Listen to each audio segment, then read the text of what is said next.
Continuamos hoy con la historia de la mujer samaritana. Esta es la serie Meditaciones Diarias, siguiendo las huellas de Jesús de Nazaret. Hoy es la meditación 116, correspondiente al martes 16 de junio. Vamos a leer Juan 4, 16 al 26 y también leeremos Génesis 24, 10 al 20. Jesús, el Mesías. Yo soy Rafael Pola y todos son muy bienvenidos.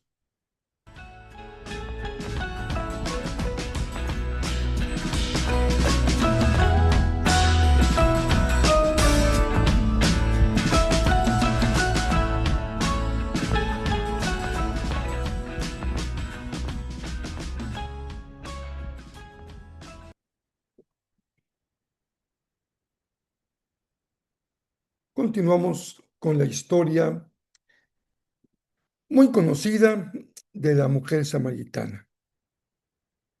Es muy peculiar porque en esta historia Jesús hace una segunda declaración abierta, afirmativa, acerca de su propia naturaleza como el Mesías de Israel.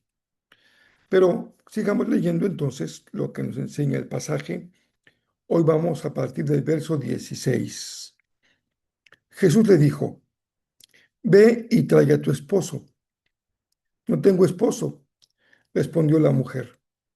Es cierto, dijo Jesús, no tienes esposo, porque has tenido 5 esposos y ni siquiera estás casada con el hombre con el que ahora vives. Ciertamente dijiste la verdad. Señor, dijo la mujer, seguro que usted es profeta. Así que dígame, ¿por qué ustedes, los judíos, insisten en que Jerusalén es el único lugar donde se debe adorar, mientras que nosotros, los samaritanos, afirmamos que es aquí, en el monte Gerizim, donde adoraron nuestros antepasados? Jesús le contestó: Créeme, querida mujer, que se acerca el tiempo en que no tendrá importancia si se adora al Padre en este monte o en Jerusalén.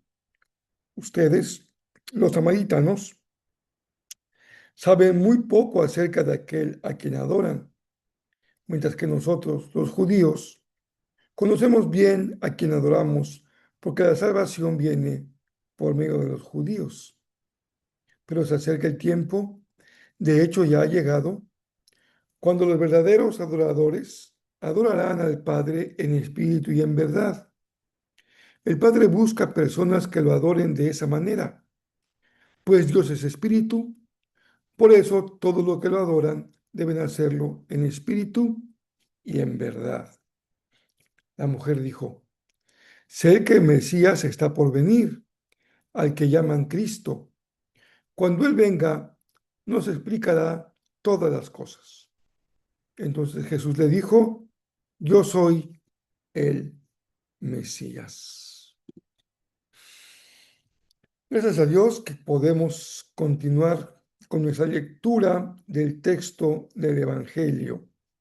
Hoy seguimos con la segunda parte de esta historia muy conocida de la mujer samaritana. Hemos llegado al verso 26. Diríamos que este verso es como el clímax o la parte más importante de este diálogo que Jesús sostiene con la mujer samaritana. El relato combina los elementos más humanos, más comunes, y también los elementos de mayor trascendencia espiritual. Cosas tan comunes como tomar agua del pozo, el estado civil de la mujer samaritana, y llegamos hasta las alturas del agua de vida y la declaración enfática de Jesús como Mesías, algo poco usual. Juan, que tiene como propósito enseñar y compartir el Evangelio para que la gente crea que Jesús es el Mesías, solamente recoge 2 expresiones de Jesús tan abiertas, afirmativas respecto a su propia naturaleza como el Mesías de Israel. En esta meditación vemos cómo hay una progresión en la trama en la que de manera muy clara el Evangelio va increciendo, aumentando, de menos a más, la referencia a Jesús. En el verso 9 es simplemente un judío. En el verso 11 se le reconoce como Señor, Señor mío. En el verso 19 se le considera un profeta. En el verso 25, el Mesías que habría de venir. Y en el verso 26, la afirmación, yo soy, que como sabemos, se reserva para las expresiones acerca de Dios mismo desde el mismo libro del Éxodo. El pasaje que hemos leído dibuja muy bien lo que muchos discípulos vivieron al seguir las huellas de Jesús. Y así nos pasa también a nosotros hoy. Conocemos a Jesús mejor cada día en que vamos siguiendo sus huellas más de cerca.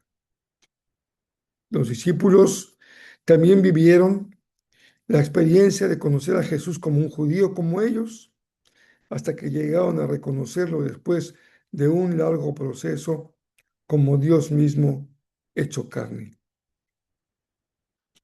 Así es como inició, por cierto, el Evangelio de Juan.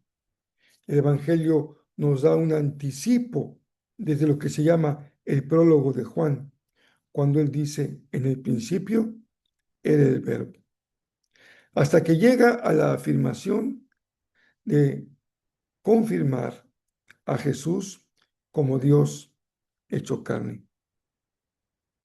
Este reconocimiento tan sublime, tan trascendente, tan espiritual, a la luz de esta historia, no está ajeno a las realidades humanas más sensibles. Así es el Evangelio, toma forma humana.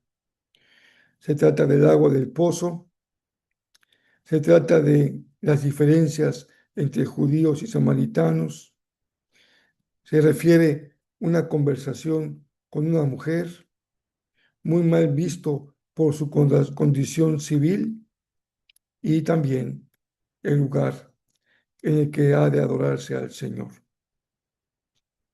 Por eso podemos decir sin ninguna sombra de duda que este relato constituye el corazón mismo del Evangelio, de la buena noticia. Jesús dice que vendrá el tiempo en el que se cumpla el tiempo con mayúscula y en el que los verdaderos adoradores van a adorar al Padre en espíritu y en verdad. Él afirma en su declaración, yo soy, pero también afirma que ha llegado la hora de la verdadera adoración. Y no se trata, como ha quedado claro, acerca del lugar de la adoración, del sitio físico en el que se debe de adorar. Las polémicas propias del tiempo de Jesús entre judíos y samaritanos, sino de la verdadera adoración que trasciende el espacio físico del lugar del culto. Desde hace muchos siglos, Jesús enseñó que cuando se trata de adorar y de adorar al Señor con todo el corazón, lo de menos es el lugar. Algo muy hermoso de esta historia es que Jesús tiene una conversación con una mujer. Sin duda que en tu vida llevarás recuerdos hermosos de conversaciones que has sostenido con personas para ti importantes. Déjame ayudarte a reflexionar en que seguir a Jesús, seguir sus huellas, es también mantener con Él una conversación. Y en tu seguimiento de las huellas de Jesús, podríamos formularnos una pregunta. ¿Cuáles son las etapas que has atravesado? Los relatos de los evangelios nos muestran momentos difíciles, críticos, dubitativos, también polémicos, también sorprendentes, en los diálogos de Jesús con sus discípulos, y qué decir, en los diálogos que Jesús mantuvo con sus adversarios. ¿Qué etapas hemos atravesado en nuestra conversación con Jesús? Hoy mismo, ¿de qué estamos conversando con Jesús? ¿Cuáles son los temas de nuestra conversación traducida en la mayoría de los casos en oración al Señor? Las palabras de Jesús a la mujer nos hacen pensar y nos llevan a una reflexión personal profunda respecto a lo que conversamos con Jesús. Él le dijo a la samaritana: si tú supieras quién habla contigo. Hoy es muy conveniente que te detengas a pensar en la enorme bendición que el Señor te ha dado para que puedas hablar con Jesús.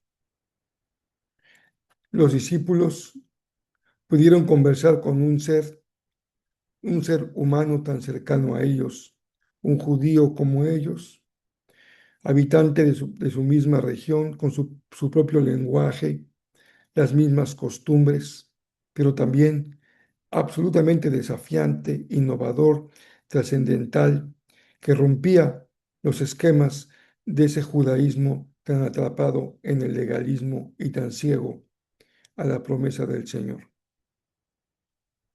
También nosotros vivimos y nos relacionamos con Jesús desde nuestra más sensible y profunda humanidad. También lo conocemos como agua viva, lo conocemos como Señor, lo podemos reconocer también como nuestro Maestro, como profeta, como Mesías, y la clave de todo es finalmente que podamos tú y yo creer en Él y confesarlo como Dios hecho carne.